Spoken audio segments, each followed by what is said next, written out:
Okay, if you don't have an Onshape account, you're going to need to create an Onshape account to get set up with the Spokebee app. So you can set up a free account by following these steps. This can be found right on the Onshape website. They're going to ask you a few questions. After you get that, then you just have to validate the email. Once you validate your email, you'll be able to create a password that'll get you right into the Onshape app.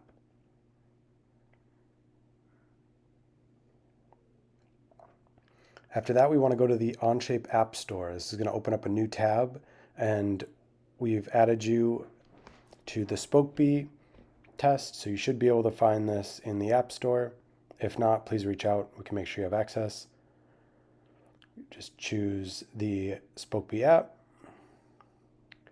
Once it's downloaded, then you want to go back to your Onshape document, and you can create your part to design.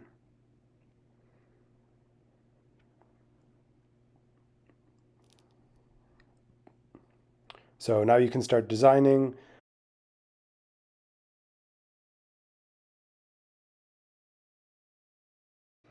You might have to refresh your browser to see the Spokebee app. Right now I'm just creating a general geometry, and then over here is the configuration panel.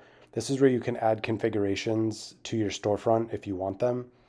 Configurations can range from different heights, or you could also add different checkboxes where you can suppress various things. You can also add configuration drop-down menus. The way to get the variable is the hashtag, and then you can just choose that as a variable. So now I have a configuration variable. The configuration option is in the top left. As I modify that, you see my part changes.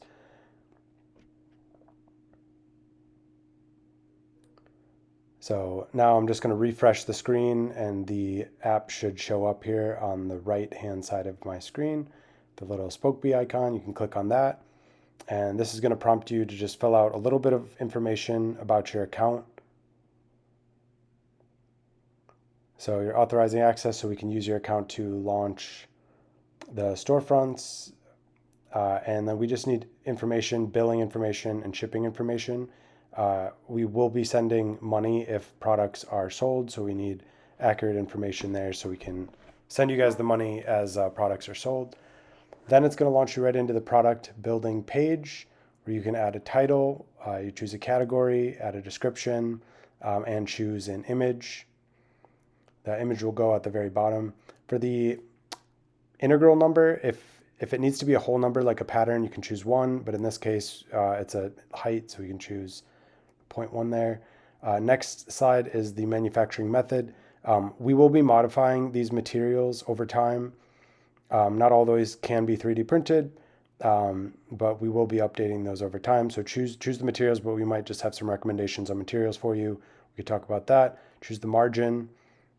I recommend about 15% to start. And then right from there, we can click submit or a preview.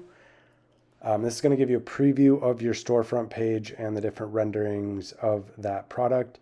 You can test out that the configurations work. In the slider bar, you can change the different materials just to double check the materials are looking good. What we're going to do in the back end once this is submitted is we are going to price out these products and add your margin in. And when the storefront goes live, you will see the actual price of the configurations of your product. That will be incorporating our manufacturing and your margin in there. So there's various options. We want to get your feedback here, but this is what you will need. We're going to add dashboard analytics to capture sales for you guys. And then the final thing that you'll need to do is just submit your storefront for approval. That will go to us so we can finish this process, and we'll get back to you. Thank you.